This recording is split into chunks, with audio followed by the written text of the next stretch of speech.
The band, simply titled Red, has released its new album titled Release the Panic and have one of the most rabid fan bases in all of music. The collection actually sold 90,000 copies in its first month, which became the group's second top 10 album on the Billboard 200. Randy and Joe of Red talked about how they arrived at the title of the album. Record's called Release the Panic, and it's just we always step back before we make a record, and we kind of look around us and what we've experienced on the road over the past 2 years of touring a record cycle, and what's going on and what we see coming in the future. And if you look around you right now, there's just fear and chaos and panic in the whole world, and there's crazy things going on, and we wanted to write a record about what we're seeing out there, the state of the world it's in right now. I mean, we always want something that's relevant to now, and that's what this record is, and that's what our last record was, and we're just trying to, I don't know.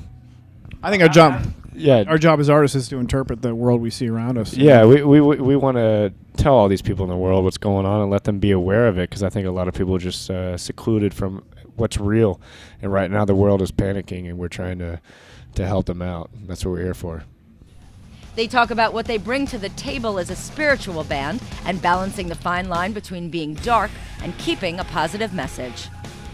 We have a dark feel to our music. We always have. But the positiveness you're talking about is we always put a redemptive twist on everything.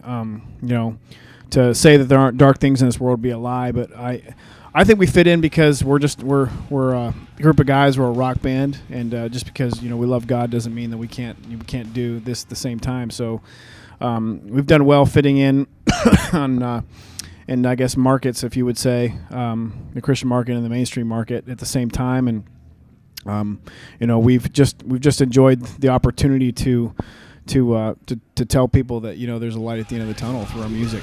Red doesn't want to be preachy, but they do have a message. We go into every situation with an open mind and everything, but if I would say if we had a mission statement, I would say our goal is to inspire change.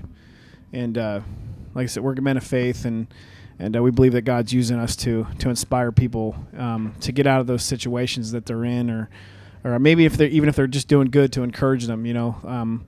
Our music's not for everybody, and we're not going to reach everybody, and we know that. But at the same time, we know we have a responsibility with whoever we're going to reach, and not force them to believe any certain thing, but let them know that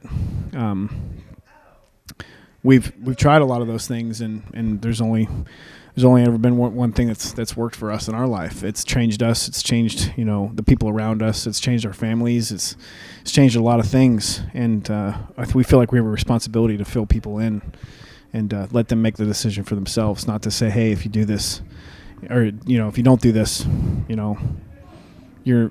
I'm better than you. That's not it at all. Red's Perfect Line is currently at number 25 on the Active Rock Radio chart, and they're on a headline tour that runs through June 28th in Kings Mills, Ohio.